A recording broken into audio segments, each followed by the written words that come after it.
तो दोस्तों आखिरकार 12 दिन की लड़ाई के बाद इजराइल और ईरान के बीच सीज फायर हो गया है। बड़ा सवाल हर किसी के जहन में यह है कि आखिर इस वॉर का हासिल क्या हुआ है, इस युद्ध में जीत किसकी हुई है। क्या इजराइल ने अपने सारे गोल्स अचीव कर लिए? क्या ईरान अब वाकई न्यूक्लियर बम बनाना छोड़ देगा? और क्या अमेरिका और ईरान के बीच रिश्ते नॉर्मल हो पाएंगे? ये कुछ ऐसे सवाल हैं जिसके जवाब पूरी दुनिया जानना चाहती है। हम कोशिश करेंगे अगले कुछ मिनटों में 12 दिन की इस लड़ाई के एक एक एंगल की जानकारी आपको दे। वीडियो पसंद आए तो इसे अपने दोस्तों से जरूर शेयर करना और चैनल को भी सब्सक्राइब करना। सबसे पहले बात करते हैं सीज फायर की। तो हुआ ये कि 24 जून की सुबह अमेरिका के बड़बोले राष्ट्रपति अमेरिकी social media handle truth social पर उन्होंने लिखा कि आखिरकार इजराइल और ईरान में सीज फायर हो गया है। ट्रंप ने इजराइल और ईरान दोनों देशों का एक तरह से मजाक उड़ाते हुए लिखा कि ये दोनों देश एक साथ मेरे पास आए और बोले कि हमें पीस चाहिए। मैंने कहा इससे अच्छी बात मिडिल ईस्ट के लिए और क्या हो सकती है। ट्रंप ने ईरान का भी मजाक उड़ाते हुए लिखा कि ईरान सरकार का बहुत बहुत धन्यवाद जो उसने कतर में हमारे मिलिट्री बेस पर हमला करने से पहले हमें इसकी जानकारी दे दी। ईरान ने जो 14 मिसाइल्स हम पर दागी थी उनमें से हमने 13 को हवा में ही खत्म कर दिया। एक मिसाइल जो रास्ता भटक गई थी उसे हमने नहीं मारा और वो अपने आप नीचे गिरी। ऐसा लिखकर एक तरीके से ट्रंप ने ये प्रूव करने की कोशिश की कि हमारे सामने ईरान की कौनो औकात नहीं है। उसने सिर्फ दिखावे के लिए हम पर अटैक किया था लेकिन हमने उस अटैक की हवा निकाल दी। ये ट्रंप बोलना चाह रहे थे। इसके बाद ट्रंप ने कुछ और बकवास की और ये लिखा कि अब इन दोनों देशों के बीच सीज फायर हो गया।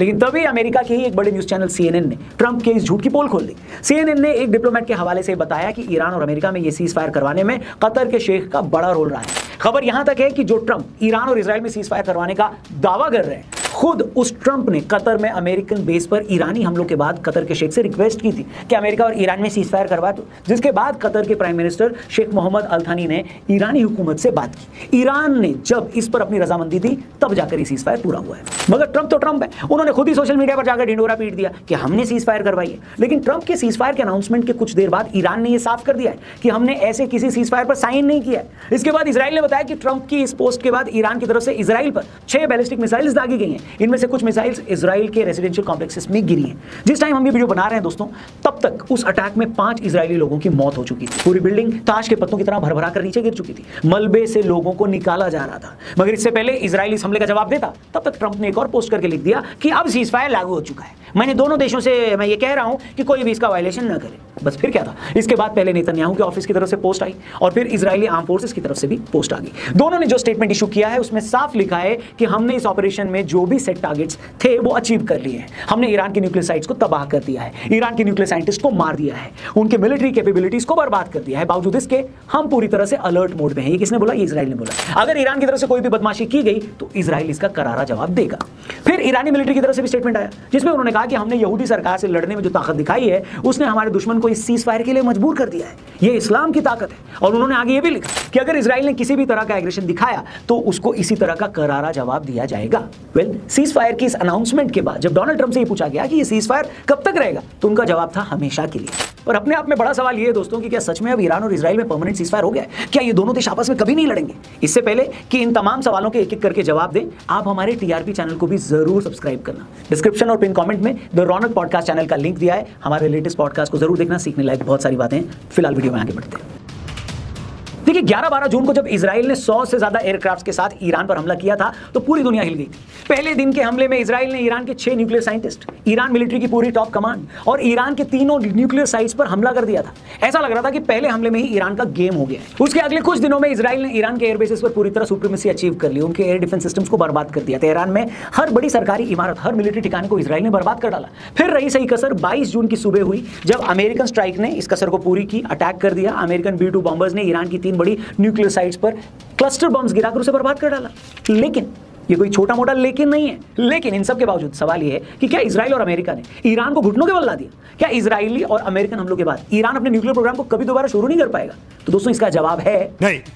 दरअसल अमेरिका और इजराइल के ईरान पर अटैक करने की सबसे बड़ी वजह यही थी कि ईरान चोरी छिपे न्यूक्लियर बम बना रहा है और दोनों देश उसे ऐसा करने से रोकना चाहते थे। मगर खुद अमेरिकन एक्सपर्ट्स ये दावा नहीं कर रहे हैं कि अमेरिकन अटैक के बावजूद फॉर साइट्स पूरी तरह बर्बाद हो चुकी है। ईरान तो ये बोल ही रहा है कि हमारा सारा इंफ्रास्ट्रक्चर इंटैक्ट है, हमने जरूरी कंपोनेंट्स को पहले ही वहां से मूव कर दिया था। और यही सबसे बड़ा सवाल है कि ईरान के जिस न्यूक्लियर प्रोग्राम के लिए अमेरिका और इजराइल ने उस पर हमला किया था, अगर वो पूरी तरह से सलामत है या यूं कहें कि उसे बनाने के लिए जरूरी सारी चीजें अब भी ईरान के पास मौजूद हैं, तो फिर इजराइल को इस अटैक से मिला क्या?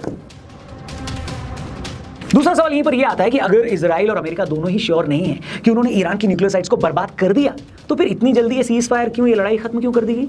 क्या ये सच है जैसा कुछ लोग दावा कर रहे हैं कि ईरान ने इस लड़ाई में जिस तरीके से पलटवार किया उसकी उम्मीद अमेरिका और इजराइल दोनों को नहीं थी। ईरान ने 12 दिन की इस पूरी लड़ाई में 400 से ज्यादा बैलिस्टिक मिसाइल्स इजराइल पर लॉन्च की थी। 365 के करीब इनमें से इजराइल ने इंटरसेप्ट कर ली थी, लेकिन 30-40 मिसाइलें इजराइल में आकर गिरी थी। अब जो लोग बैलिस्टिक मिसाइल्स के इंपैक्ट को नहीं जानते उन्हें बताने की जरूरत नहीं है कि इतनी मिसाइलों का किसी देश में गिरने का क्या मतलब होता है। अगर एक भी बैलिस्टिक मिसाइल किसी मल्टी स्टोरीड बिल्डिंग पर गिरती है तो वो पूरी की पूरी इमारत को एक बार में वो मिसाइल गिरा सकती है। तभी आप देखिए तेल अवीव समेत इजराइल के कई शहरों में ईरान की मिसाइलों ने तबाही मचा दी। अब आप पूछेंगे कि भाई इजराइल ने तो ईरान में ज्यादा नुकसान पहुंचाया तो डरना तो ईरान को चाहिए था, फिर इजराइल में इतना पैनिक क्यों हो गया? इसे आप ऐसे समझो ना कि इजराइल में एक इलेक्टेड गवर्नमेंट है, वो फर्स्ट वर्ल्ड कंट्री में आता है और किसी भी फर्स्ट वर्ल्ड कंट्री में इस तरह मिसाइलों का घरों पर गिरना, लोगों का मरना कोई नॉर्मल बात नहीं है। ऐसे हर एक हमले के बाद पब्लिक प्रेशर भी बढ़ता है, पॉलिटिकल प्रेशर भी बढ़ता है। दूसरा पॉइंट, ईरान के हमलों के बीच ये खबरें भी लगातार आ रही थी कि इजरायली एयर डिफेंस सिस्टम के पास ऐसे हमलों को रोकने के लिए सिर्फ कुछ ही दिनों का असला बचा है। दूसरी तरफ ईरान लगातार ये क्लेम कर रहा था कि भाई हम तो 2 महीने से 6 महीने तक की लड़ाई का माल लेकर बैठे हैं। अब मैं ये नहीं कह रहा कि 15 दिन लड़ाई और चलती तो इजराइल हथियार डाल देता, हालत तो ईरान की ज्यादा खराब थी। हर दिन उसके एयरबेसेस तबाह हो रहे थे, उसके फाइटर जेट्स को टारगेट किया जा रहा था, उनके 1/3 से ज्यादा मिसाइल लॉन्चेस बर्बाद हो चुके थे। हालत तो ईरान की ज्यादा खराब थी। बस ये हम जरूर कह सकते हैं कि ईरान ने जिस तरह का अटैक इजराइल पर किया उससे इजराइल और अमेरिका दोनों ओवरवेल्म्ड हो गए। उन्हें साफ समझ आ गया कि ये लड़ाई कुछ दिन और चलेगी तो बहुत मुश्किल हो जाएगी।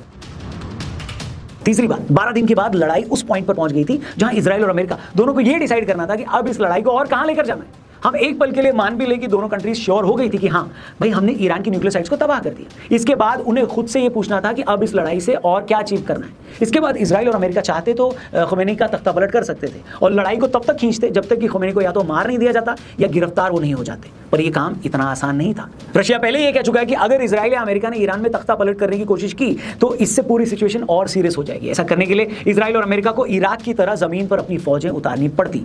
अब ईरान कोई गाजा पट्टी जितना छोटा तो है नहीं, अगर जमीन पर फौजें उतरती तो अमेरिका और ईरान की फौज को बहुत नुकसान उठाना पड़ता। जब वियतनाम जैसे छोटे से देश में अमेरिका जमीन पर उतरकर वहां की फौज को और लोगों को नहीं हरा पाया तो ईरान में तो यह काम बहुत ज्यादा मुश्किल था। इनफैक्ट एक्सपर्ट्स कहते हैं कि हो ही नहीं पाता। वैसे अमेरिका ने और इजराइल ने कई बार ये सिग्नल दिए थे कि जब तक खुमैनी को हटाया नहीं जाता तब तक ईरान के साथ रिश्ते नॉर्मल नहीं हो सकते। लेकिन जैसे कि मैंने बताया खुमैनी कोई अकेला आदमी तो है नहीं, पूरी की पूरी ईरानी फोर्स उनके साथ खड़ी है। उनके तख्ता पलट से पहले बहुत ज्यादा खून खराबा करना पड़ता और इसके लिए इजराइल और अमेरिका दोनों तैयार नहीं थे। इजराइल को हर दिन ईरानी मिसाइलों को इंटरसेप्ट करके गिराने में $300 मिलियन खर्च करने पड़ रहे थे। ऊपर से अगर ईरान स्ट्रेट ऑफ हॉर्मुज़ को ब्लॉक कर देता तो पूरी दुनिया में तेल के दाम बढ़ जाते। ये बात व्यापारी ट्रंप को हरगिज कबूल नहीं होती। वॉर में कितना खर्चा होता है आप इसका अंदाजा इसी बात से लगाइए कि ईरान में न्यूक्लियर साइट्स पर बम गिराने के लिए यूएस ने जिन B-2 बॉम्बर्स को भेजा था उन 7 बॉम्बर्स को यूएस से ईरान तक आकर जाने में 320 करोड़ रुपए से ऊपर का खर्च आया। और ये हम सिर्फ एयर फ्यूल की बात कर रहे हैं, इसमें उन बमों की कॉस्ट तो जोड़ी नहीं गई है। इसलिए इन दोनों मुल्कों को लगा कि भाई अभी के लिए ईरान को इतना सबक देना ठीक है और खुमैनी को हटाने का प्लान अभी टाल देना चाहिए। इजराइल और अमेरिका तो क्लेम कर रहे हैं कि उनके जो टारगेट्स थे उन्होंने अचीव कर लिए, पर सवाल यह है कि अब ईरान क्या करेगा? क्या सच में ईरान अमेरिकन प्रेशर में न्यूक्लियर बम नहीं बनाएगा? तो इसका भी जवाब है नहीं। बल्कि इस 12-13 दिन की लड़ाई में ईरान को अच्छे से समझ में आ गया कि भैया अगर हमें सर्वाइव करना है तो जल्द से जल्द न्यूक्लियर बम बनाना ही होगा। इसलिए ईरान न्यूक्लियर बम बनाने के अपने काम को और तेज कर देगा और कोई हैरानी नहीं होगी कि इस काम में रशिया और चीन पर्दे के पीछे खुलकर उसकी मदद करेंगे। अब तक होता यह था कि international atomic energy agency Iran के न्यूक्लियर प्रोग्राम पर नजर रखती और यह चेक करती थी कि कहीं ईरान न्यूक्लियर बम बनाने की प्लानिंग तो नहीं कर रहा। अब इस वॉर से होगा यह कि ईरान IAEA को अपने देश में घुसने नहीं देगा, अपने न्यूक्लियर प्रोग्राम को और गुपचुप तरीके से अंजाम देने की कोशिश करेगा। और चौथी और सबसे इंपॉर्टेंट बात, क्या ईरान इजराइल को लेकर अपनी सोच बदलेगा? क्योंकि इजराइल अब तक यह इल्जाम लगाता है कि ईरान हुती, हिजबुल्लाह और हमास के जरिए उस पर हमले करवाता है। ऐसे में सवाल यह है कि क्या ईरान अब यह करना बंद कर देगा? तो इसका भी जवाब है नहीं, बिल्कुल नहीं। हालांकि इजराइल ने हमास और हिजबुल्लाह को लगभग खत्म कर दिया है, लेकिन इस बात की पूरी उम्मीद है कि ईरान इन प्रॉक्सीज के जरिए इजराइल को लगातार लड़ाई में उलझाकर रखेगा। तो इनमें सवाल ये है दोस्तों कि अगर ईरान अपना न्यूक्लियर प्रोग्राम भी जारी रखेगा, वो इजराइल के खिलाफ प्रॉक्सी वॉर को भी हवा देता रहेगा, तो इन 12 दिनों की लड़ाई में इजराइल और अमेरिका को मिला क्या? इस पर हम इतना ही कह सकते हैं दोस्तों कि इजराइल उन देशों में से है जो अपने दुश्मन से 10 कदम आगे की सोच रखता है। कहने को तो दोनों देशों में सीजफायर हो गया है, लेकिन मैं ये नहीं मानता कि ये लड़ाई कभी खत्म होगी।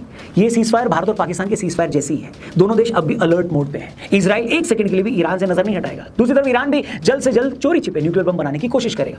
मतलब कोई भी साइड झुकने वाली नहीं है, इसलिए कोई हैरानी नहीं होगी कि अगर बहुत ही जल्द ये लड़ाई किसी और फॉर्म में हमें देखने को मिले। पर फिलहाल अभी के लिए एक इंटरवल तो हो गया है। बाकी आप बताइए, आपको क्या लगता है ईरान और इजराइल की इस लड़ाई में आखिर कौन किस पर भारी पड़ा, जीत किसकी हुई? जो भी हो आपकी राय कमेंट करके हमें जरूर बताएं। वीडियो सही लगी हो तो इसे अपने दोस्तों से भी जरूर शेयर करिएगा। हमारे चैनल को भी सब्सक्राइब करिए।